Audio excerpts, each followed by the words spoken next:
السلام عليكم ورحمة الله وبركاته. ازيكم يا حبايبي الغاليين؟ يا رب تكونوا بألف خير وكل سنة وانتم طيبين. خلاص دخلنا على نص رمضان، والله الواحد زعلان ان رمضان عدى بسرعة وايام عدت بسرعة. ربنا يا رب يبارك لنا في اللي جاي بإذن الله. ايام رمضان حلوة يا جماعة وكلها ونس، والواحد نفسه يبقى كل السنة رمضان. يا رب تقبل صيامنا وقيامنا يا رب آمين. أنا النهاردة صحيت يا جماعة يا حبايبي انتوا آه الساعة 7 الصبح. أنا كنت بصراحة ناوية من امبارح، بس امبارح أنا كنت في المستشفى تعبانة، كنت بعالج محاليل لأن ضغطي على طول بيعلى، فلا يعني ببقى في حالة يعني ما يعلم بها إلا ربنا.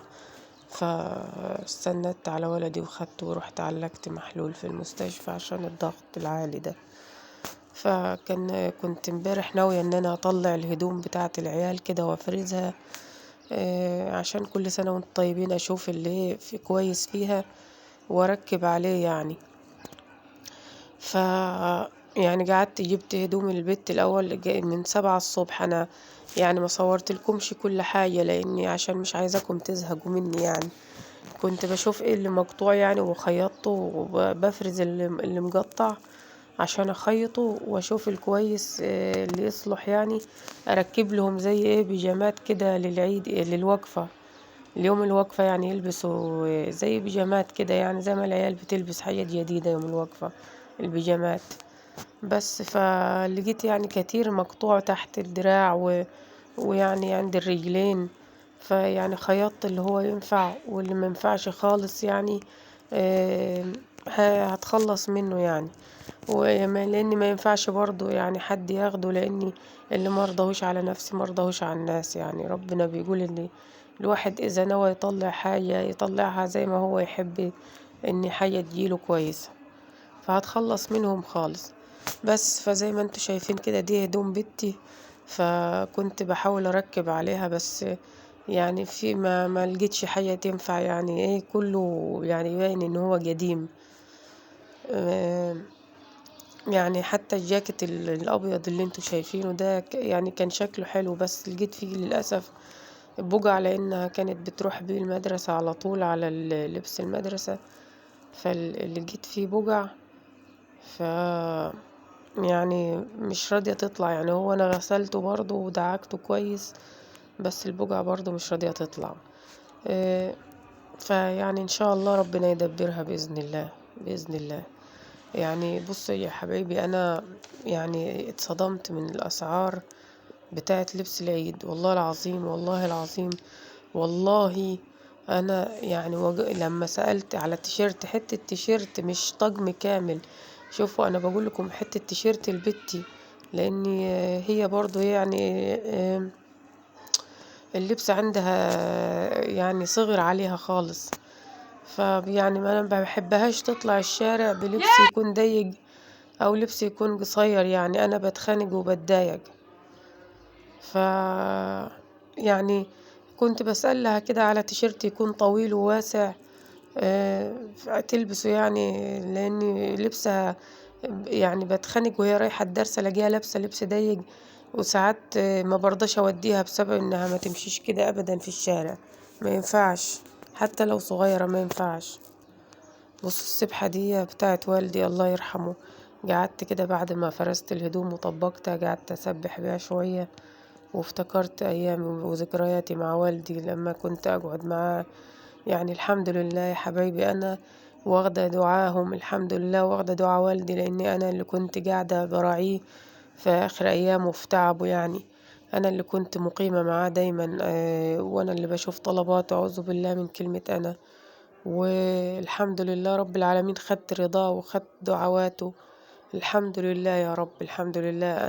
أنا دي أكتر حاجة مصبراني على الدنيا دي، إن أنا خدت رضا الوالدين. بس يعني كنت بسأل على تيشيرت كده شفته معلق في محل، فدخلت أسأل كده قلت أجيبه لبنتي، هو طويل شوية كده مستور يعني. فبسألها بقول لها حلو التيشيرت ده، ممكن أعرف سعره كام؟ فبتقول لي 1000. والله العظيم التيشيرت، والله تيشيرت تيشيرت بزنط كده فيه من ورا ب1000 جنيه. أنا اتحرجت يعني. أنا هي يعني نزلته من على الشماعة. فكرتني هاخده وخلاص هتحطه في الكيس لما بسألها عليه، فنزلته من الشماعة وحطته في الكيس، فأحرجتني خالص على أساس إن هي كانت بتطبقه وهتحطه في الكيس واخده. فأنا فضلت ما لا يقل عن دقيقتين ثابتة مكاني ومش بتكلم بعد ما جايت لي السعر. والله العظيم حسيت بإحراج شديد. فعلى ما فقت من الكلمة يعني السعر، تيشيرت ب1000 جنيه يا جماعة. أمال لو طلبت مثلا أجيب لها بنطلون عليه كان هيبقى بكام؟ أما حتة تيشيرت زي الجاكيت ده هو كده، بس الفرق التاني فيه ألوان حلوة كده عجبتني. كان فيه يعني ألوان زاهية كده حلوة تناسب سنها. اتصدمت من السعر. فبقول يا ربي ايه ده؟ يعني تيشيرت ب1000 جنيه، امال على كده الطقم الكامل هيبقى بكام؟ فلما استوعبت قلت لها خلاص شكرا شكرا شكرا خلاص. وتأسفت وطلعت برا المحل ماشية في ذهول. فبنتي نفسها كانت معايا فبتقول لي يا ماما هو انا عارفة ان هو غالي خالص، ازاي تيشيرت غالي ب1000 جنيه كده؟ قلت لها يا بنتي والله يا حبيبتي انا اذا املك، انا يعني الدنيا كلها تحت رجليك انت واخواتك. انا اذا املك ما اغليش عليكم حاجة، مش حاجة تغلى عليكم. بس سعره صعب، سعره صعب. انا يعني قلت هتقولي مثلا 150 200 بالكتير، وهيبقى يعني ربنا العالم هيجيبهم ازاي. لكن بالطريقة دي بصراحة يعني الله المستعان. الواحد ربنا يعينه على حاله وعلى عياله.